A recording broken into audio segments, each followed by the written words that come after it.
It was perfect. The fireworks, all the singers, the bands.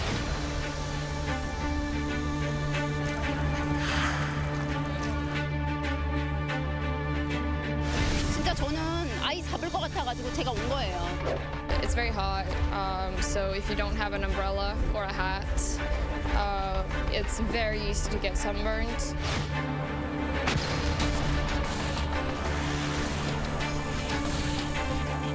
제25회 잼버리가 혼돈으로 시작했으나 정부의 일사불란한 대응과 범국민적 지원으로 유종의 미를 거뒀습니다. 정부가 친 사고 뒷수습에 들어가고 있는 돈 모두 우리 국민 혈세입니다.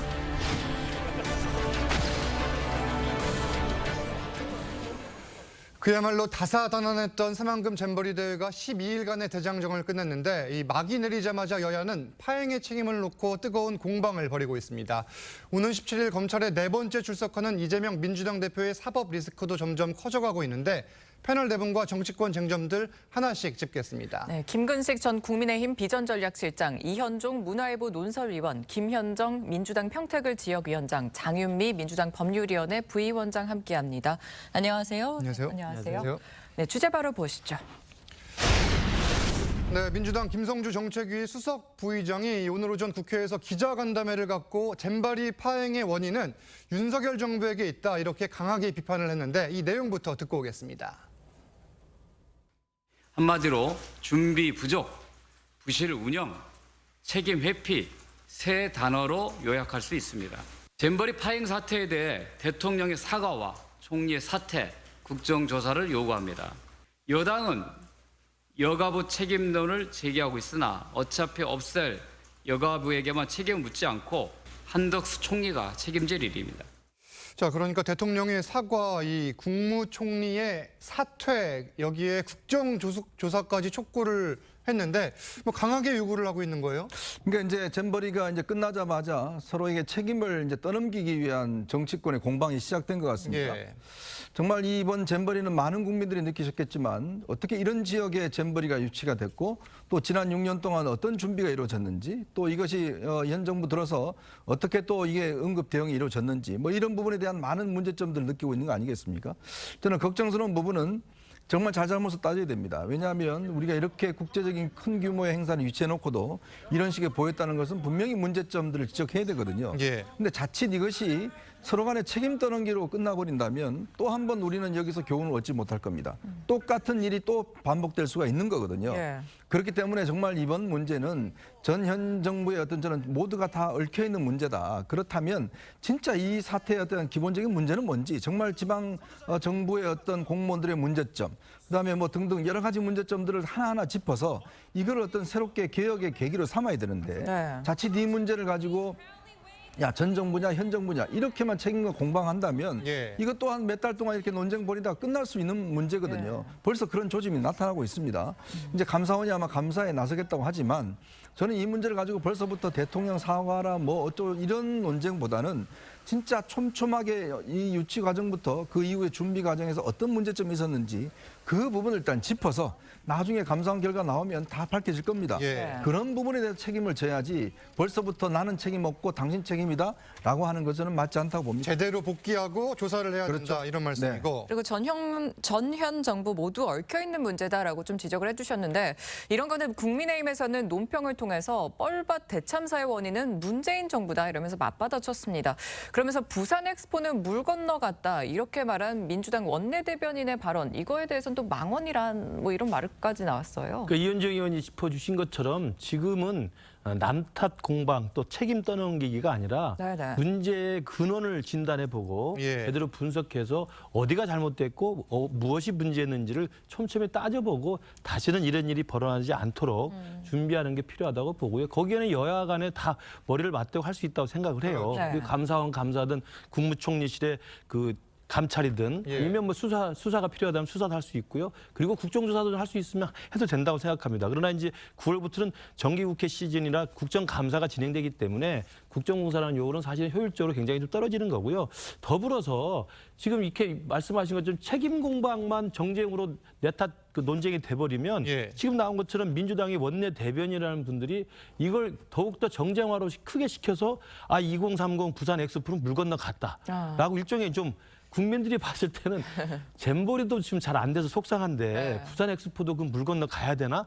라고 하는 좀 자괴감을 들게 하잖아요. 그러니까 민주당에서 야당으로서 문제 제기할 수는 있지만 그것이 국가 전체 이익, 그다음에 국민 전체의 자존심과 체면이라고 하는 측면을 이렇게 콕 집어서 그 기분 나쁘게 하는 발언까지 하는 건 제가 볼 때 정쟁이 지나친 거라고 봐요. 그래서 물론 김한국 원내대변인이 뭐 정식으로 논평을 낸 게 아니고 방송 인터뷰 중에 나왔던 이야기를 하지만 지금 정부가 뭘 잘못해서 그다음에 국가 행사가 뭐 잘못되면 정부를 비난할 수 있는 호재라고 생각하고 이걸 계속 확대시키다 보니까 그럼 부산 엑스포도 물 건너 가는 것이 오히려 야당에겐 유리한가라고 하는 국민들의 오해를 할 만한 이야기거든요. 저는 제발 그런 식으로까지 우리가 이 잼버리 대회 행사가 처음에는 좀 안타까웠습니다만 그래도 결국 마지막에 유종의 미를 거두고 잘 마무리되지 않았습니까? 이것에 대해서는 다시는 이런 일이 없도록 꼼꼼히 원인을 따지고 문제를 지적하고 대책을 세우는 여야가 같이 하는 그런 좀 그 개선책을 내놓는 게 중요하지 정쟁을 너무 지나치게 하는 것은 모두에게 도움이 안 된다고 생각합니다. 정쟁화하면 안 된다. 뭐 다들 동의를 하실 것 같은데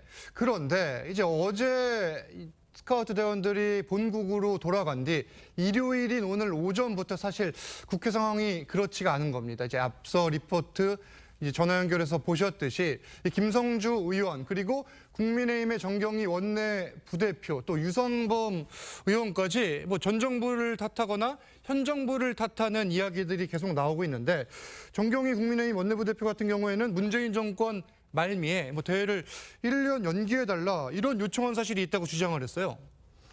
그 사실관계는 뭐 확인해봐야 되겠지만 사실 이게 그 뭐 전라북 처음에 문재인 정부에서 전라북도 책임이다라고 먼저 정쟁화시킨 것은 어떻게 보면 정부 여당 측에서 먼저 이렇게 시작을 했죠. 그래서 그거에 대해서 사실관계가 아니다라는 거를 반박하는 과정에서 이제 박근혜 정부 때 이거를 그 시작을 했고 추진을 했고 문재인 정부 때 유치를 했고 윤석열 정부 때 운영을 한 것인데 운영과 1년 2개월 동안에 운영하는 준비 소홀이 문제의 핵심이다라는 지적들을 지금 하고 있는 것인데 저는 이제 지금 두 분 패널께서 말씀하신 것처럼 이거 사실 비정치 행사 아닙니까? 비정치적인 행사 아닙니까? 그래서 이게 정치권에서 이거에 대해서 정쟁하는 것은 저는 뭐 앞으로 이런 것을 책임을 규명하고 재발 방지책이 가장 중요한 본질이기 때문에 그런 그 측면에서 좀 정쟁하는 바람직 않다라는 거에서는 저도 동의를 합니다. 그런데 이게 준비 소홀하고 부실하게 대응했고 이런 문제가 있었다는 것에 대해서는 다들 동의를 하셨어요. 그리고 그것이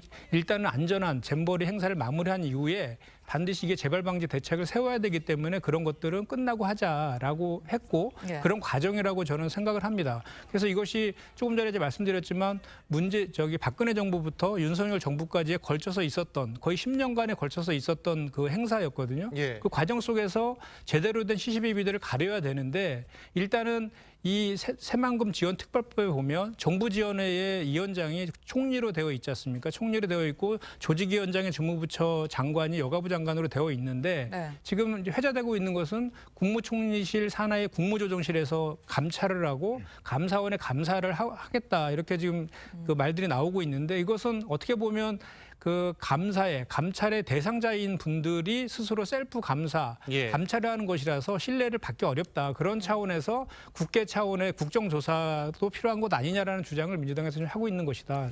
지금 말씀하신 것처럼 감사원은 이르면 이번 주에 감사에 좀 착수할 것으로 보이는데 이제 쟁점은 예산 문제로도 번질 수밖에 없겠죠. 민주당은 정부가 예산을 마치 검찰 특활비처럼 쓴다 이렇게 비판을 하고 있고 국민의힘에서는 전북도와 민주당의 부실한 준비 때문이라는 비판을 했습니다. 들어보시죠.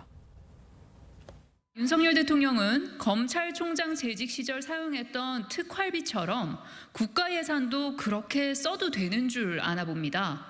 정부가 친 사고 뒷수습에 들어가고 있는 돈 모두 우리 국민 혈세입니다. 전북도와 민주당의 부실한 준비로 인한 사태 수습에 들어간 돈을 가지고 이렇게 트집을 잡으니 물에 빠진 사람 구해줬더니 보따리 내놓으라는 격입니다.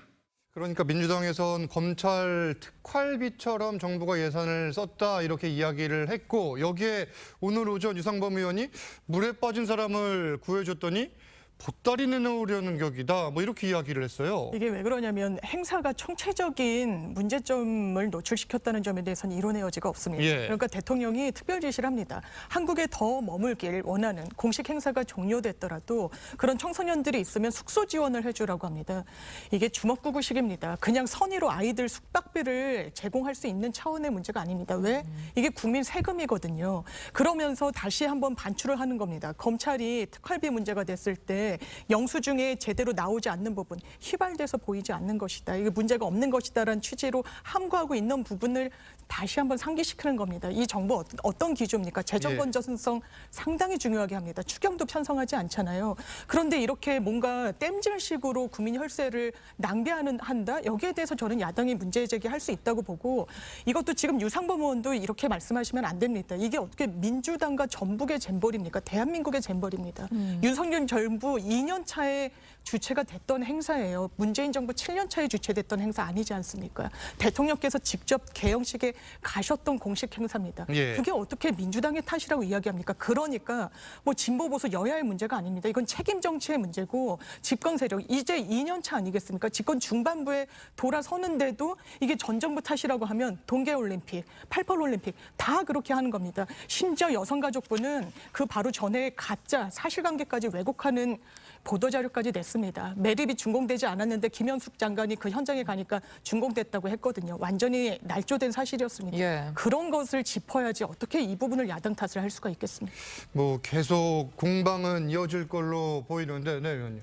자, 근데 지금 보면 그러면 강선우 대변인의 말에 따르면 태풍이 나도 그냥 정부는 가만히 있어라는 이야기인가요? 그 뻘밭에 그냥 학생들 그냥 계속 있는 게 정부의 역할인가요? 대응을 했어요. 네, 그러니까 이게 지금 일부에서는 이걸 국가주의라고 이야기를 합니다. 예. 왜 국가가 나서냐 이렇게 비판하고 있어요. 저는 참 그분들한테 묻고 싶어요. 과연 그러면 이렇게 국제 행사를 치렀는데 국제 행사에서 정말 학생들이 온열 질환을 쓰러지고 그다음에 거기서 태풍도 오고 물도 안 빠지는 그런 상황에서 그럼 국가는 이거 원래 잼버리 행사니까 그냥 당신들 알아서 하십시오라고 해야 될까요? 그게 국가의 역할입니까?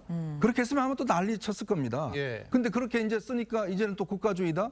그러면 버스 1000대 동원해서 학생들을 서울로 올려보내서 공연한 것 자체 이것이 그러면 이게 지금 국가 예산을 그냥 펑펑 특활비 쓰듯이 썼다 이렇게 비판할 수 있는 건가요? 이 생각해 보십시오. 이번에 온 4만 3천 명의 전 세계 153개국의 이 청년들, 이 학생들은 얼마 안 있으면 이제 그 나라의 중요한 중심축이 될 사람들입니다. 예. 그러면 그들이 돌아가서 대한민국에 대해서 어떤 인상을 가질까요?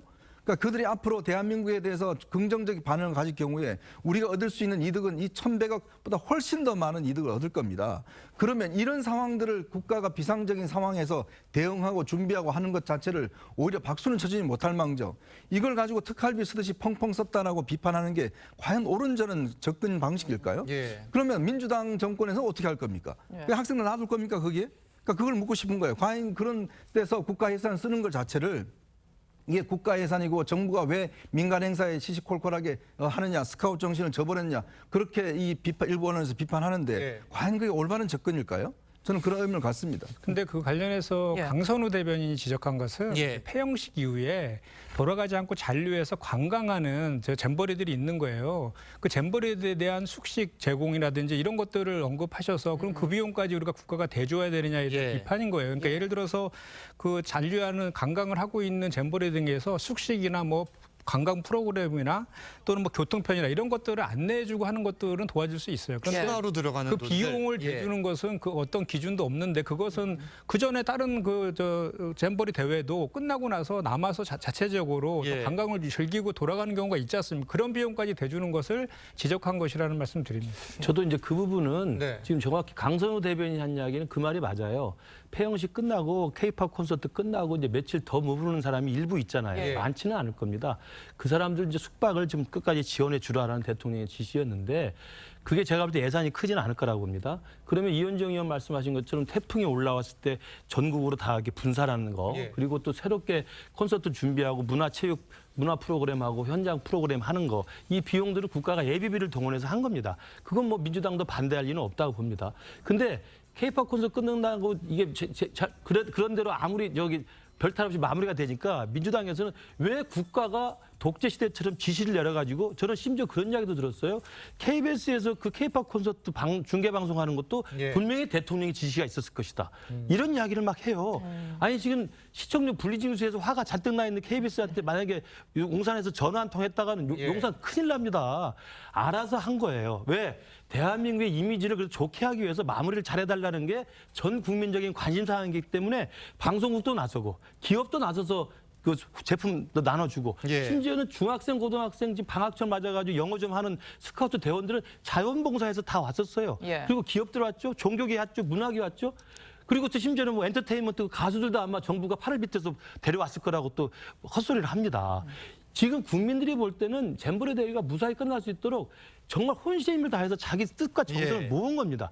거기에 끝나고 갈 때 조금 남아있는 분들 좀 숙소 좀 사질 없이 해라라고 하는 것이 손님을 찾은 사람에 대한 최소한의 애우인 것인데 갑자기 나타나서 검찰 특활비 이야기를 하면 최근에 있는 이야기를 많이 하더라고요. MG 근무기 운동을 봤다는 이야기를 많이 해요. 그러니까 이번에 잼버리 대회가 후반부에 가서는 잘 마무리가 되면서 온 국민이 나서서 사찰은 절을 개방하고 기업들 후원하고 그다음에 연예인들도 와서 시간 쪼개서 다 해주고 방송국도 협조하고 민간도 협조하고 다 했지 않습니까? 그런 걸 보면서 아 근무기 이후에 정말 2023년에 MZ세대식의 근무기 운동이 전 국민적으로 자발적으로 됐다. 이런 호평을 하는데 일각에서는 무슨 사회주의냐? 국가가 왜 국가가력을 동원해서 사람들을 강제로 하냐? 이런 식의 이야기를 하는 것은 뭐 과도한 추측이 나오고 있다. 이런 말씀이신데. 잘 되고 잘 마무리되니까 제가 볼 때 배가 아픈 것 같아요. 말씀 주세요. 사실관계를 가지고 이야기했습니다. 잘 되면 좋은 거죠. 뭐 배가 아픕니까? 그리고 근데 왜 저는 논평을 처음에 냅니까? 하신 말씀은 사실관계가 확인되지 않은 내용이라는 말씀을 제가 먼저 좀 드리고요. 이 잼버리 대회는 대규모 야영 행사를 통해서 열정과 뭐 이렇게 친분을 쌓고 이렇게 호연지기를 키우는 그것이 본래의 행사 취지잖아요. 그렇죠. 그런데 어쨌든 이게 문제가 생겨서 폭풍 등으로 해서 문제가 생겨서 이제 약간 프로그램들이 많이 변경이 됐는데 그런 과정에서 범정부 차원의 지원 등을 통해서 안전하게 행사가 마무리된 거는 저는 인정해야 된다고 생각하고 잘했다고 생각합니다. 그럼요. 근데 다만 이런 거죠. 그러니까 이게 K-팝 행사가 성황리에 잘 마무리돼서 이 행사가 성공적으로 개최했다라는 것은 별개의 문제인 거죠. 원래의 취지와 다르게 한 거잖아요. 그래서 지금 세계 스카우트 연맹 사무총장이 그런 뼈 있는 말 했잖아요. 이렇게 관광 여행하는 잼버리는 처음이다. 뼈 있는 얘기를 했어요. 그러니까 본래의 잼버리 취지와는 다르게 간 것은 분명한 사실이에요. 그렇기 때문에 지금 끝난 이후에 정부도 그렇고 여야도 그렇고 이거에 대해서 제대로 된 진실규명과 책임 규명을 해야 된다는 얘기를 하고 있는 거 아니겠습니까? 그렇죠. 뭐 이게 행사 진행 중에 쓰인 예산을 놓고도 이렇게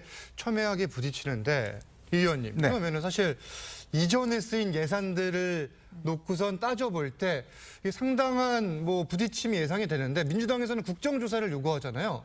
가능성 어떻게 보세요? 글쎄 이게 제가 우려했던 게 바로 이제 국정조사를 하게 되면 여야 의원들이 하잖아요. 그러면 이게 자기들 어떤 유리한 방향으로 하게 될 겁니다. 그렇게 되면 또 이게 이제 쟁점화되는 그런 우려를 하는 거죠. 그렇기 때문에 저는 감사원에서 감사를 통해서 정확한 팩트를 밝혀야 된다는 생각이 들어요. 왜냐하면 이 잼버리라는 게 아까 이야기했지만 야영을 통해서 호연지기를 키운다. 이거 목적이었잖아요. 근데 간척되지도 않는 정말 새만금에 간척된 땅 말고 간척이 예정된 땅에다가 그냥 했습니다. 조감도 한번 보십시오. 거기 나무가 있고요. 막 그늘도 다 있어요. 근데 실제로 그거 있었나요? 없었습니다. 그 문제를 지적을 했습니다. 이거 어떻게 여기 나무도 없는데 하냐? 거기 나무 다 심을 겁니다. 라고 했어요. 그래서 중앙정부에 다 지원을 했습니다. 근데 결국 놓고 보니까 이게 간척도 늦어지고 여러 가지 물 고임 현상도 있고 그다음에 나무는 아예 자랄 수가 없고 뭐 이런 문제가 비롯됐잖아요. 그러면서 잼버리한 전북도 같은 경우는 거기에 그러면 도로를 놔주십시오. 공항을 놓자 해서 한 2조 원 넘게 들어갔습니다. 근데 정작 보니까 이게 잼버리라는 게 그보다는 오히려 그걸 빌미로 해서 왜냐하면 전북도가 재정 자립도가 한 23%밖에 안 돼요. 전국 지하철 중에서 굉장히 하위권입니다. 그러다 보니 이 잼버리를 기하로 해서 국가 예산을 많이 어쩌면서 가져오는 이러한 것으로 전용된 게 아니냐. 그리고 예를 들어서 원래 처음부터 했다라면 이 강원도 고성이라든지 그다음에 전북에 무주 같은 곳이 있지 않습니까? 태권도원이 있는 곳에. 근데 거기를 배제하고 왜 이게 간척도 되지 않는 땅에다가 간척을 갖다 시작한다는 걸 빌미로 해서 시작됐는가 말이죠. 그거는 결국은 전북도에 있는 일부 가지는 이런 하나의 이권을 위한 게 아니었냐. 그걸 감시 못한 저는 중앙정부 책임도 크다고 봅니다. 사업 진행될 때마다 감시가 해야 되는데 가서 보면은 물 빠짐이 일어나지 않잖아요. 그런데도 계속 얘들은 예산을 대주고 예산 증액 요구하고 나중에 전북도가 도저히 안 되니까 예산을 더 달라고 정부에 요청을 했지 않습니까? 네. 그래서 원래 했던 예산보다 훨씬 더 많은 국가 예산이 떠들어갔어요. 그러니까 이런 것들을 실질적으로 이제 좀 밝혀내야지만이 예. 이게 그렇다면 정말 이 예산이 어디로 갔는지 정말 운영비가 740억 들어갔다고 그러는데 이게 제대로 쓰여졌는지 왜 거기 수도나 이런 데는 130억밖에 쓰이지 않고 화장실에 있는 거는 너무나 적게 들어갔는지 이런 부분들을 좀 구체적으로 밝혀야 된다는 이야기죠. 하나하나 따져봐야 되는데 지금 말씀하신 게 전북도가 그럼 잼버리 유치를 명분으로 이 새만금의 또 도로랑 공항 이런 거를 만드는 데만 집중을 하고 행사 자체는 사실 뭘 했냐 이런 비판을 주신 것 같거든요. 어떻게 그런 들으셨어요? 부분이 있다면 상당히 좀 지적을 해야죠. 예, 그 부분도 전 당연히 감사 대상 그리고 필요하면 수사 대상으로 올릴 수 있다라고 생각합니다. 책임 소재 분명히 해야죠. 대통령께서 말씀하셨잖아요. 책임은 그냥 미루는 게 아니라 딱딱 정확하게 분별해야 된다고요. 네. 그렇게 딱딱 분별했을 때 과연 전북도의 책임이 클까요? 지금의 중앙정부의 책임이 클까요? 저는 후자라고 일단 생각합니다. 그리고 마무리가 좋았다고 이 행사가 성공리에 개최됐다고 평가할 수 없는 겁니다. 국가주의 이야기가 왜 나오냐면요. 이 마무리 행사조차도 우왕좌왕했었기 때문입니다. 처음에 전북 그 월드컵 경기장에서 행사를 하겠다 그랬죠. 그때 전북 준결승, K리그 준결승 예상돼 있었습니다. 예고돼 있었습니다. 네. 선수들은 그 일정에 맞춰서 컨디션 조절하고요. 모든 관객들 거기에 많은 관심을 가지는 분들도 상당히 많습니다. 그런데 그냥 하지 말라고 그랬어요. 경기는 열리지 못했습니다. 실제로는 그 장소에서 열리지도 못했죠. 전북 감독이 루마니아 출신이라고 합니다. 사회주의를 겪었는데 놀랐다는 거예요. 우리 국가에서도 그러진 않았다는 겁니다. 그리고 여권의 정책위 의장 책임감 있는 자리에 계신 분 뭐라고 그러셨습니까? 금모으기 운동 말씀하셨습니다. 이게 금모으기 운동으로 국민들이 숙제를 떠안아서 해결할 사안입니까? 그렇지 않습니다. 그러니까 이 부분에 대해서 전 정부 탓을 할 수 있는 부분이 있으면 할 수 있다고 생각합니다. 예. 그렇지만 본인들의 책임에 대해서 함구하는 건 전 정답이 아니라고 생각합니다. 알겠습니다. 국회의 국정조사 가능성 그리고 감사원의 감사 계획까지 앞으로 흘러가는 상황도 계속해서 지켜봐야겠습니다. 다음 주제 보시겠습니다. 네, 이재명 민주당 대표는 지난 11일 이 공직선거법 위반 혐의 재판에서 사람을 잘 기억하지 못한다면서 안면 인식 장애라고 비난을 받기도 한다 이렇게 이야기를 했는데 이게 이틀 전이고 후폭풍이 이어지고 있어요. 네, 그러니까 김문기 전 처장에 대해서 이제 선거법 위반 사건 그에 대해서 이제 김문기 전 처장을 아느냐 모르냐 이야기를 하면서 이재명 대표가 법정에 나와서 본인이 성남시에서 명함 돌린 사람만 한 60만, 70만인데 그걸 내가 어떻게 다 기억하냐. 그래서 사람들이 나한테 안면인식 장애라는 이야기까지 한다. 이렇게 이야기를 하고 있습니다. 근데 안면인식 장애는 뇌질환입니다. 이게 안면인식 장애는 제가 주변에 보면 그런 분들이 계시는데 그러니까 분명히 나하고 같이 밥을 먹고 했는데도 돌아서서 누구세요라고 이제 할 정도로 그 사람의 실체와 이름과 이런 걸 같이 결합되게 생각 못 하는 거거든요. 근데 이런 분들 정치하면 안 되죠. 굉장히 큰 차질이 있습니다. 왜냐하면 정치라는 게 사람들을 기억하고 사람들과 함께 하는 거기 때문에. 근데 문제는 이 70만 명함 돌린 60, 70만과 김문기 처장은 분명히 다르지 않습니까? 아니 그 6, 70만 명이 다 어떻게 같이 골프 쳤습니까? 같이 요트 탔습니까? 같은 곳에 근무를 했습니까? 그런 사람과 그다음에 갇힌 곳에서 성남도시개발원 근무하고 수십 년도 같이 하고 그다음에 거기 같이 골프도 치고 여행도 다니고 같이 가 출장도 같이 가고 요트도 갇힌 사람과 똑같은 비율에 놓으면서 내가 안면인식 장애이기 때문에 나는 김문기 처장을 모르는 것 같다는 뉘앙스로 이야기를 한 거 아니에요? 그러니까 이게 어쩌면 초점 흐리기죠. 그러니까 본인의 어떤 그런 일반인들에 대한 그런 것을 김문기 처장한테 같이 적용함으로 인해서 그러니까 나는 잘 모른다. 원래 내가 좀 기억이 잘 없다. 이런 거를 일반화하기 위한 것이 아닌가라는 생각이 듭니다. 이 내용이 이틀 전 이제 금요일이죠. 금요일 오전에 이 공직선거법 위반 10차 공판에서 나온 거잖아요. 이틀 정도 지났는데 어떻게 들으셨고 어떻게 생각을 하세요? 사실 저도 그 원외 정치위원장인데 많은 행사에 다니면서 많은 분들을 한꺼번에 많이 뵀거든요. 그래서 그분 한 분 한 분을 다 기억하는 게 사실 지금 어렵습니다. 그래서 이제 가끔 가다가 어떤 분들 대물은 분이 계시거든요. 저 아시죠? 이렇게 하면 그때 잠깐 뜨끔한 그런 경험이 많거든요. 그런 경우 있죠. 이제 원외 정치인 저도 그런데 당시 시장이라든지 이런 분들이 얼마나 더 많은 사람들을 만났겠습니까? 그래서 저는 그거에 대해서 이재명 대표가 지금 법정에서 진술하고 있는 것들은 사실이라고 생각하고 다만 지금 현재 이 재판이 있지 않습니까? 고 김문기 씨를 안다 모른다라는 그 기억하고 백현동 사건에 대해 백현동 용도 변경에 대해서 협박으로 느꼈다 이런 느낌을 가지고 지금 기소한 거잖아요. 이 근거 그 법률은 이제 형법제 250조 1항의 그 허위사실 공표죄입니다. 이 허위사실 공표는 그런 내용이 이거예요. 당선될 목적으로 허위사실을 공표했을 때 성립되는 범죄인데 이게 기본적으로 고 김문기 씨를 모른다는 것은 사실이 아니라 주관적 인식이라는 겁니다. 그래서 판례도 이 사실에 대해서 그 구체적 공간과 시간 속에서 증명 가능해야 된다는 게 일관된 판례의 입장이거든요. 예. 그런데 지금 방송에 나가서 한 얘기는 성남시장 재직 시절에 개인적으로 몰랐다. 이렇게 친소관계를 얘기한 거예요. 그렇기 때문에 저는 이게 사실관계가 아니라 250조 1항에 해당하는 그 사실관계도 아닐 뿐만 아니라 주관적 인식이기 때문에 범죄의 구성요건 자체가 성립이 안 된다라는 저는 말씀을 좀 드리고 싶고 같은 잣대로 보면 윤석열 당시 후보도 김만배 씨 모른다라고 했잖아요. 그거에 대해서 검찰은 똑같은 주관적 인식이기 때문에 각하 처분했습니다. 이와 관련해서 이런 그 잣대를 보더라도 이것은 검찰에서 좀 무리한 저는 기소를 했다 이렇게 생각합니다. 구체적 혐의에 대해 이야기를 지금 해주고 계신 거고 뭐 잣대에 대해서는 생각하시는 분마다 다를 것 같은데 말씀해 주세요. 맞죠. 이게 저도 송파병에서 열심히 다니다 보면 인사하시는 분들 있고 그러면 잘 기억 못할 때도 있어요.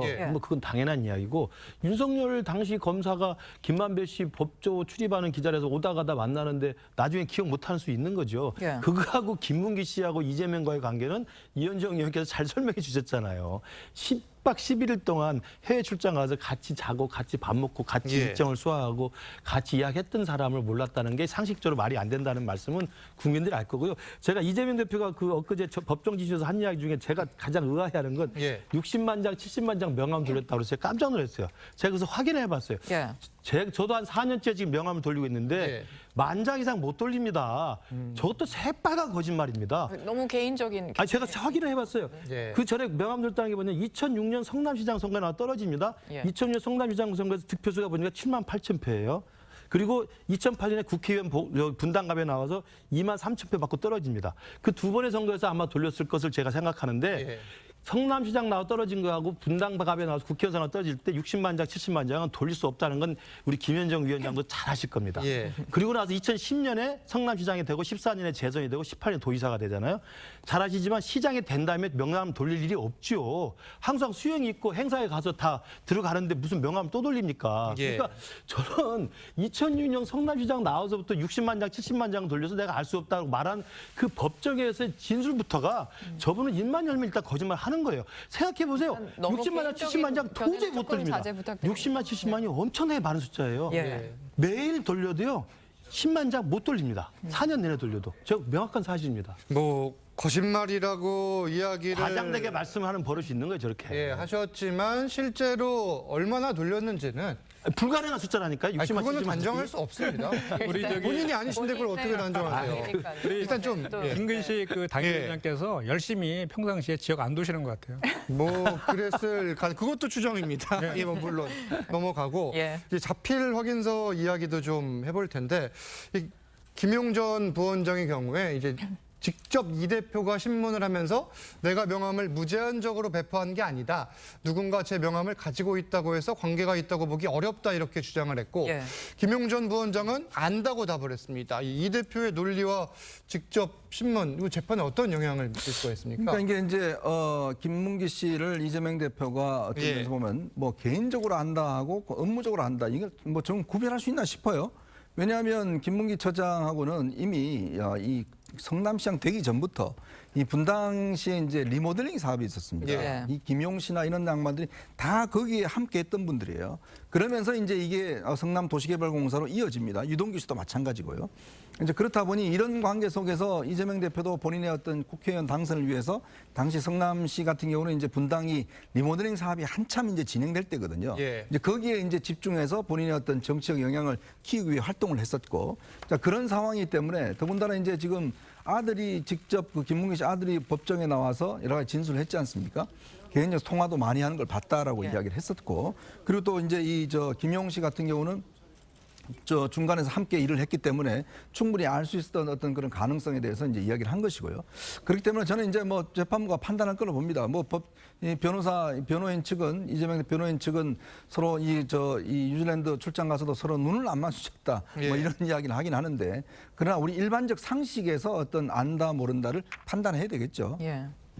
그런데 지금 자필 확인서 이게 어느 정도 사실 영향이 있는지 좀 궁금해요. 사실 자필 확인서라는 건 본인의 의견을 진술한 이 서류라고 할 수 있고요. 증인으로까지 나왔으니까 본인이 작성한 게 맞다라는 진정 성립을 인정했을 겁니다. 이제 그 절차를 위해서 증인으로까지 부른 건데 일단 유의미한 증언 내용은 그런 것 같습니다. 이 사실 확인서의 내용 중에 이 이재명 당시 본인이 지사가 내가 성남시장 재직 시절에 고 김문기 씨를 몰랐다는 취지로 어떤 단서를 붙였거든요. 그러니까 김용 씨가 증언에 섰을 때 한 말은 내가 경기도 대변인이었는데 그 당시에 이재명 경기도지사에게 김문기 전 처장의 전화번호, 연락처를 전달드렸다라는 취지입니다. 이 말은 이제 해석을 하면 그럼 최소한 성남시장 재직 시절엔 연락처를 안 가고 있었구나. 그리고 잘 모르는 관계였구나를 좀 역으로 뒷받침해주는 사실관계를 김용 씨가 나와서 본인의 증언으로 좀 확인해줬다. 이런 의미가 있어 보입니다. 알겠습니다. 뭐 앞으로 계속 진행되는 상황 지켜봐야 될 것 같고 이재명 대표의 또 하나의 리스크는 이 혁신위의 마지막 혁신안인데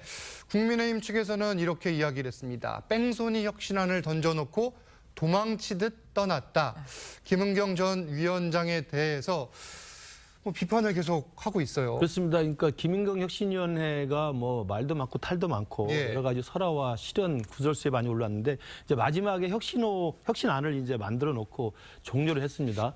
그래서 혁신안에 대해서는 많은 사람이 관심을 가졌는데 왜 우리가 김은경 혁신위에 대해서 이게 친명 이재명 대표를 보옹해하기 위한 홍위병 혁신이라고 저희들이 비판을 할 수밖에 없냐면 혁신안의 내용입니다. 혁신안의 내용이 크게 두 가지였잖아요. 하나는 공천 룰에 관한 겁니다. 그리고 또 하나가 전당대회 대의원 투표 비율을 없애버린 거예요. 그러니까 공천 룰은 뭐 그럴 수 있다고 쳐요. 총선이 눈앞에 있고 공천이 눈앞에 있기 때문에 기존에 민주당이 주장했던 시스템 공천에 따라서 공직자 하위 평가자에 대해서 감산을 좀 차등하자는 이야기 할 수 있는 이야기라고 봅니다. 그러나 그것도 이제 친명계 입장에서는 이제 새로운 신이 들어가야 되니까 김명기 입장에서는 학살이라고 느끼는 부분이 있습니다만 그건 뭐 그럴 수 있다고 봐요. 근데 왜 친명 혁신위의 그 홍위병 혁신이라고 비판을 받냐면 뜬금없이 느닷없이 난데없이 뜬금맞게 왜 전당대 대의원 투표비율을 이번에 이야기를 해서 없애는 거죠?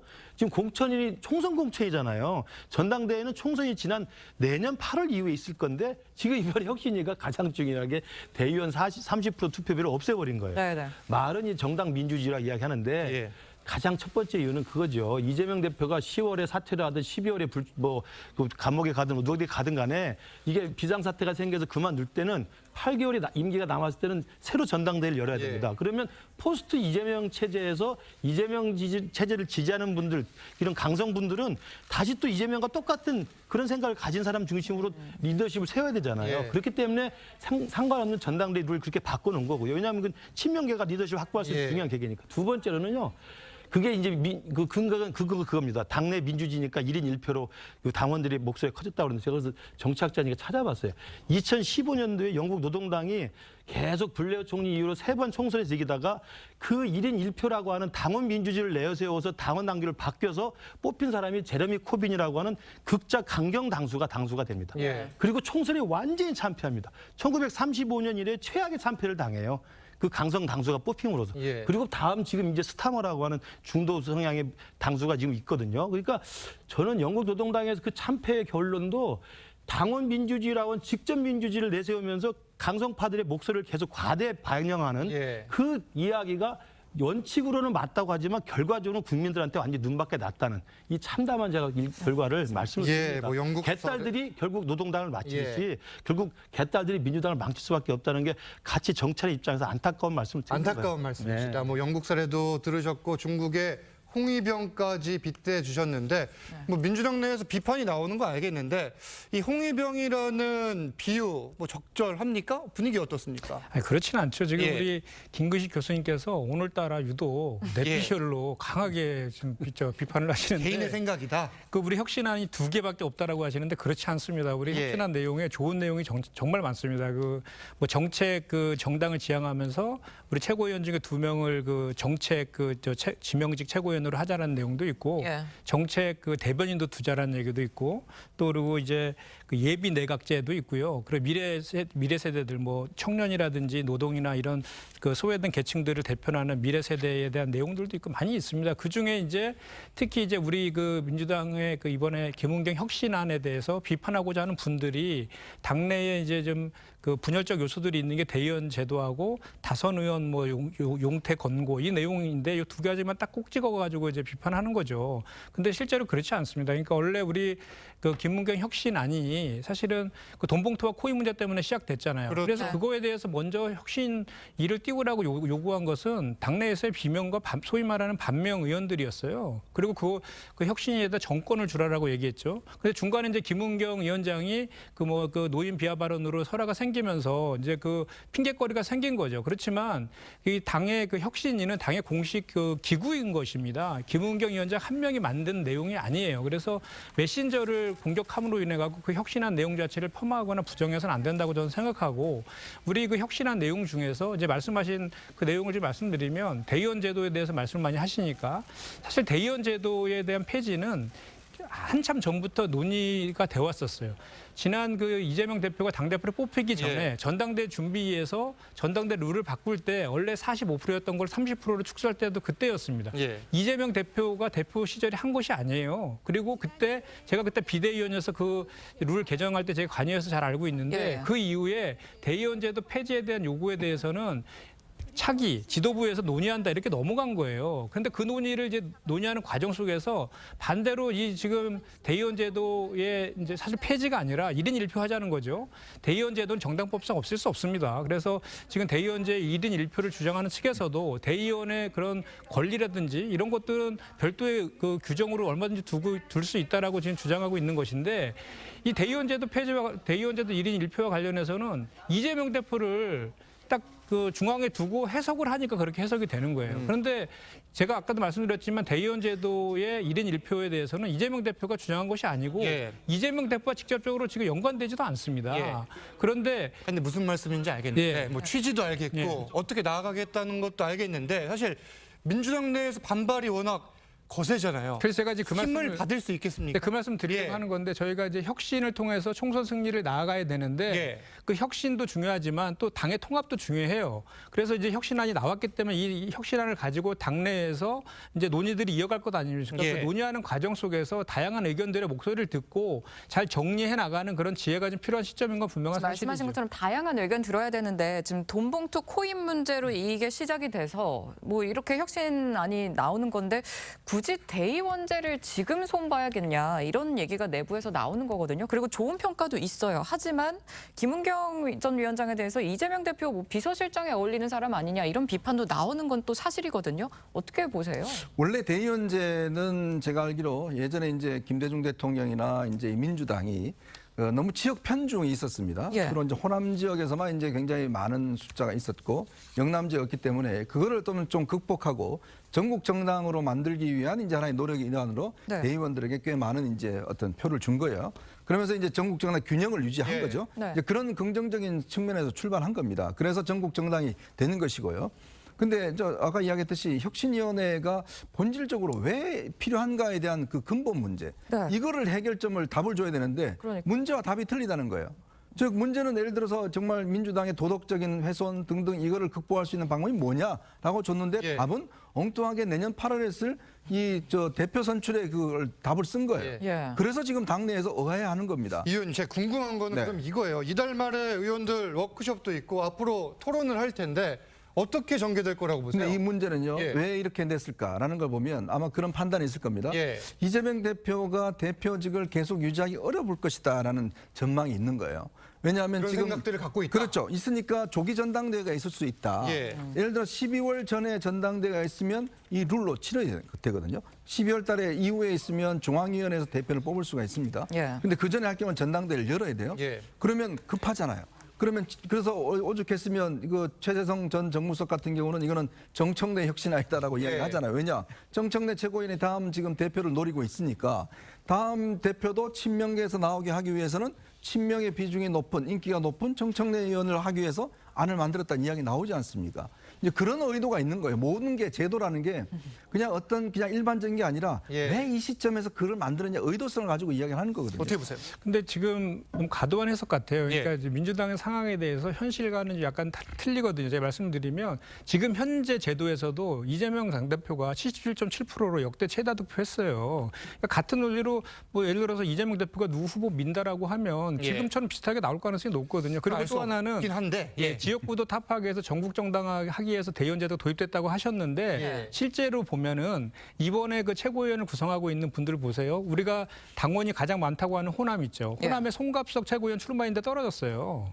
그리고 이번에 지명직 최고위원이 2명인데 항상 오히려 TK나 경북 쪽 부울경을 배려해서 지금 송은숙 최고위원이 지명직 최고위원으로 그쪽을 대변하고 있거든요. 그리고 송갑석 최고위원도 떨어졌지만 호남 목소리는 들어가고 있고 그래서 실제로 이렇게 전국 정당화에 되는 모습이라든지 이런 것들은 제가 좀 전에 말씀드렸지만 이렇게 1인 1표제가 아니라 1인 다표제인 대의원 그 제도를 유지함으로써 유지되는 것이 아니라 부울경이라든지 TK나 경북 쪽에 있는 당원들의 목소리를 더 담아낼 수 있는 그런 별도의 제도들을 만들므로 해서 보완해 나가는 게 근본적인 해결책이다. 이 말씀을 드리는 거죠. 알겠습니다. 혁신위의 마지막 혁신안 어떻게 흘러갈지 지켜보기로 하고 계속해서 다음 주제 보시겠습니다. 자, 이번엔 여야에 닥친 리스크 요소들 하나씩 보겠습니다. 또 이재명 대표 이야기인데 이게 사실 오늘 17일에 이번엔 백현동 개발 특혜 의혹과 관련해서 검찰에 출석을 하는데 4번째 출석이에요, 벌써. 그렇죠.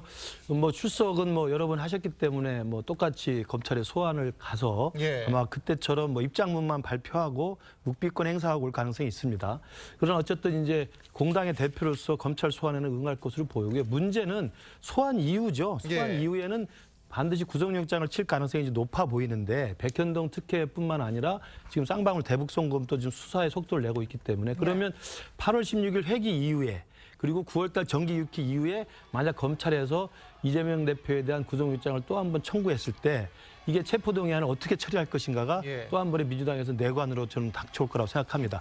이 부분에 대해서도 친명 비명은 또다시 셈법이 다를 거예요. 그러니까 왜 김은경 혁신위가 국민들로부터 멀어진 도덕성과 윤리성, 정당성을 회복하기 위한 혁신인데 느닷없이 난데없이 대의원제 폐지라고 하는 전당대 룰을 가지고 왔는가는 그때 가면 이제 그 답이 보입니다. 왜냐하면 그래서 만약에 이재명 대표가 구속이 됐다. 영장이 발부가 돼서 구속이 됐다. 그러면 감옥에 갇힌 제1야당 대표가 업무를 계속할 수는 없잖아요. 모르겠습니다. 그분은 계속 할지 모르겠습니다만 그럴 경우에는 이재명 대표가 없는 이 민주당을 준비해야 되는데 그때 민주당을 준비할 때 어떻게 할지는 친명과 비명의 셈법은 완전히 다르거든요.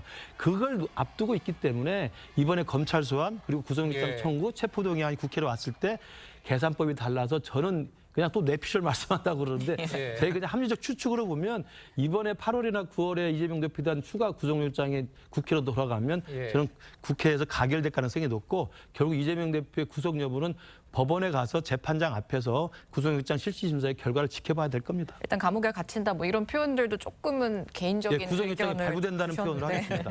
그리고 8월이냐 9월이냐 지금 민주당이 좀 촉각을 곤두 세울 수밖에 없을 것 같은데 어떻게 좀 생각하세요? 왜냐하면 9월이면 정기국회이기 때문에 이 비회계가 아예 하루도 나오지가 않는 거죠. 지금 8월 임시국회 중에 영장 청구가 된다면 그러니까 회기를 쪼개서 오히려 국회가 열리지 않도록 조치를 해서 바로 법원 앞에 갈 수 있도록 하겠다라는 게 이제 민주당의 생각일 수 있는데요. 왜냐하면 이재명 대표가 원내 교섭단체 대표연 설 때 자기는 불체포 특권 포기하겠다 그랬어요. 그런데 만약에 이게 회기 중에 올라와서 본회의에서 또다시 부결된다? 이게 이재명 대표의 의중이 아니라고 하더라도 정치적으로 그렇게 해석되지 않을 겁니다. 본인이 약속한 게 오히려 거짓이라고 국민들께 가 닿을 수 있기 때문에 이걸 표결로 붙였는데 이걸 당론으로 하기도 좀 애매한 부분이 있는 거예요. 그렇기 때문에 오히려 검찰이 이제 정치적인 의미에서 민주당을 시험에 들게 하는 거 아니냐 뭐 이런 목소리들 일각에 나오지만 일단 검찰은 검찰로서의 수사 스케줄이 있을 겁니다. 이 두 사건을 한꺼번에 병합해서 영장 청구할 수밖에 없을 거예요. 만약에 각각 했는데 하나라도 기각이 된다?